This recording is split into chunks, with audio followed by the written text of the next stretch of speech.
بسم الله الرحمن الرحيم.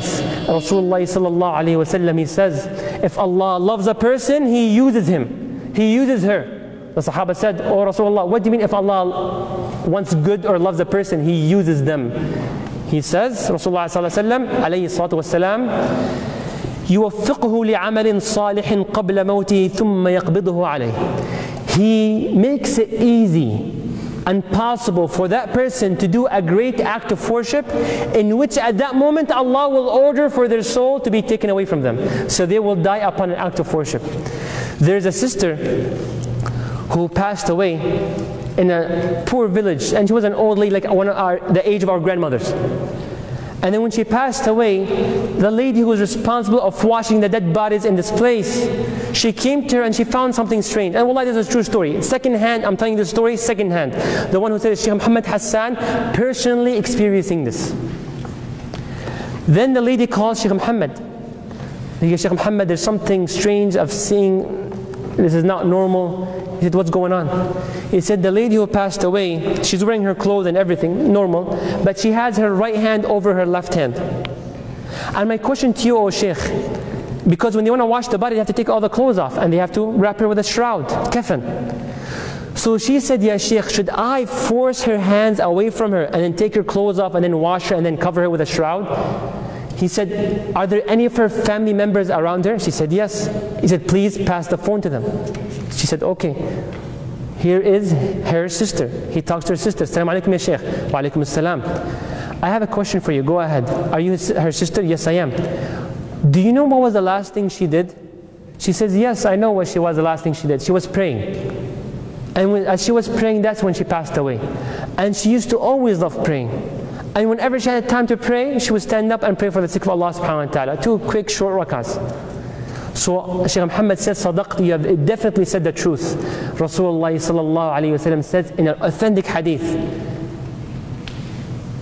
ما من عبد مات على شيء إلا بعثه الله عليه. Or كما قال Rasulullah sallallahu alayhi wa sallam. There's no person here that dies upon something except that Allah will resurrect you upon it. Whatever you die upon, you will be resurrected on the day of judgment upon it. So if you died doing something haram, if you died under the blanket talking to the opposite gender in an inappropriate way, you will be resurrected in a way that we all can tell that you died in this horrible fashion. Had you died in a great way, praying Qiyamul Layl at night when no one notices, you will be resurrected, and someone all the way from Africa would tell that you died upon praying. You would be embarrassed if one person exposed you. Then imagine if billions and billions of people. He said, you have said the truth, definitely. Allah will resurrect the person upon what they die upon. And Ibn Kathir says, Allah the most generous, beautiful statement. I hope I translate it properly. He said, Allah subhanahu wa ta'ala, the generous Al-Kareem, He made it as a habit, as a sunnah and methodology of Allah, that whatever you live upon, you will die upon. And whatever you die upon, you will be resurrected upon.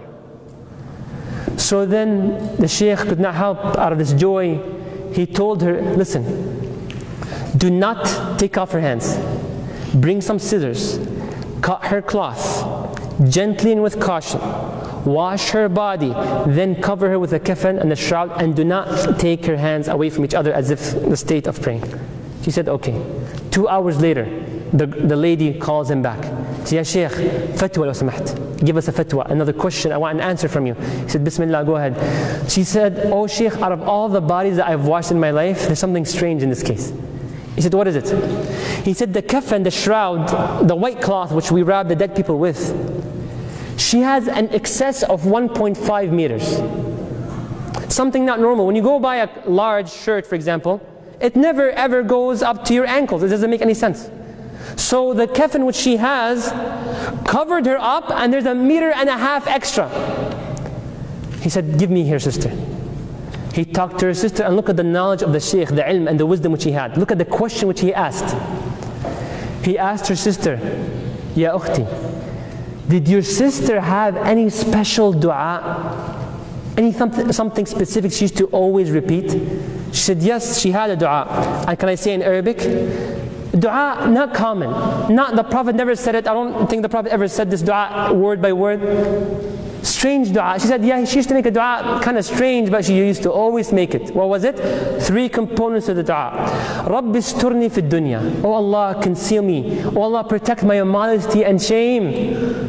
Look at the hayat she had, the hayat she had. Oh Allah, cover me and conceal me from the sins I had, and don't expose me in this life. Wasturni fil akhirah. Wazid fi kafani. Strange. And increase in the length of the cover of my kafan, of my shroud. Subhanallah. The Shaykh said, she asked Allah for a ziyada, and Allah gave it to her. She was modest. Allahu Akbar. She was modest.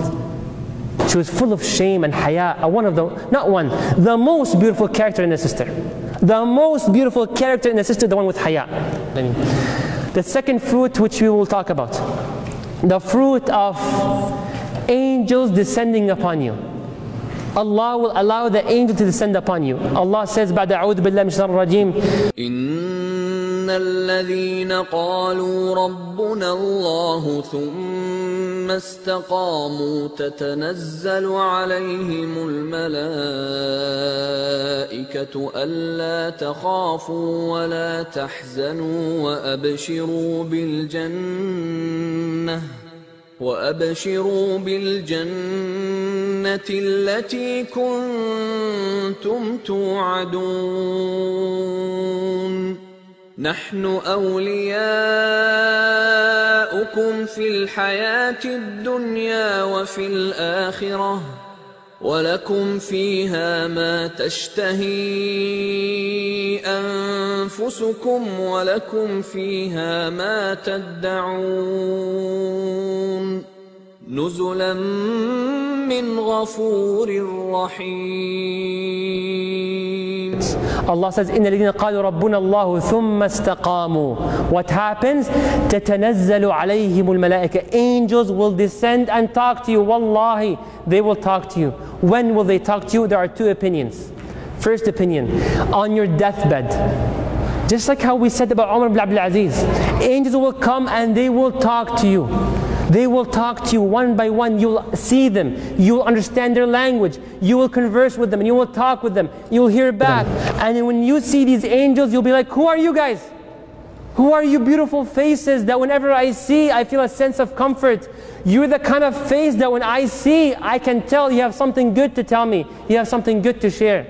Smiling. Rasulullah ﷺ says that their face are like the sun, the beauty of the sun and the glowing of the sun. They have a shroud from Jannah with the musk of Jannah, the smell of Jannah.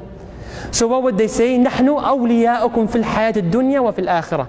We are your supporters in this dunya and the hereafter. We're the ones that will protect you. We are your assistants. We will be our supporters, our friends.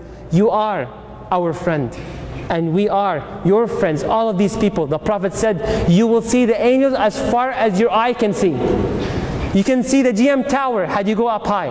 Very far, kilometers, 10 kilometers or more away from this place. And you can see it. Imagine seeing this many angels this far. Beautiful angels.